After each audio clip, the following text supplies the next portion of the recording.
Okay, as we review for our 6-1 to 6-3 quiz this week, let's take a look through our review worksheet.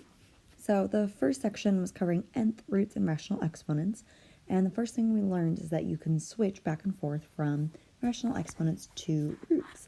So if you have 25 to the 1/2, remember that the denominator of your fractional exponent becomes the index of your radical. So we have the square root of 25, and then we are also asked to evaluate, so we know that that is just 5. 27 to the 1/3, the denominator of our fractional exponent becomes the index of our radical. So we're looking at the cubed root of 27, which is 3. 64 to the negative 1/3, we first say, well, that's the cubed root of 64 to the negative first. There's two ways that you can go about this.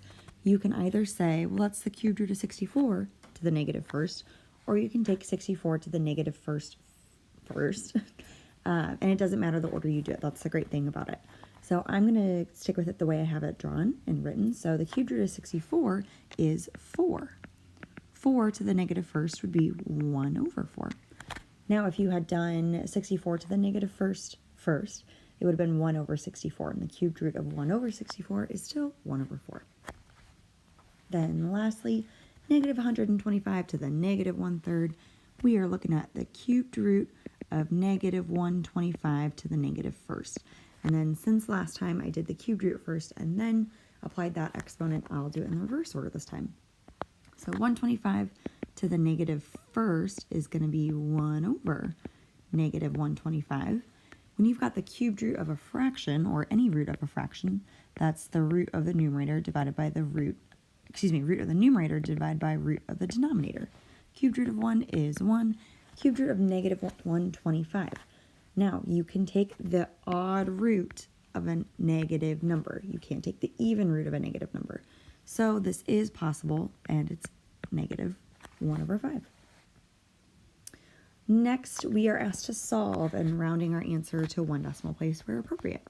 So in problem number 5, we are looking at 3x to the 4th minus 2 equals 10.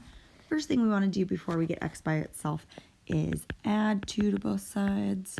We get 3x to the 4th equals 12. Divide both sides by 3. X to the 4th equals 4. So when we solve, we are going to take the plus or minus 4th root. Now, we need the plus or minus because it's an even root. If we were doing cubed roots, we would just have the positive cubed root. So for us, x is going to be the positive and negative 4th root of 4. We plug that into our calculator using that math button, option number 5, and we find that x is about equal to 1.4, round into 1 decimal place. Number 6, I have x to the 5th minus 3 equals 340. So first thing we will do is add 3 to both sides. So then x to the 5th equals 343. And to get x by itself, we're taking the 5th root of both sides. So again, like I was saying before, since we're taking an odd root, we don't have to worry about plus or minus. It's only with even roots. So x is the 5th root of 343. We can round our answer to 1 decimal place from our calculator, so we find that x is about equal to 3.2. Lastly, we have x minus 4 cubed equals 100. So I start by taking the cubed root of both sides, and that cancels with the cubic power on the left. So we just have x minus 4 equals just the positive cubed root of 100. And then we add 4 to both sides, so x is 4 plus the cubed root of 100, which is something we can plug into our calculator and get about 8.6.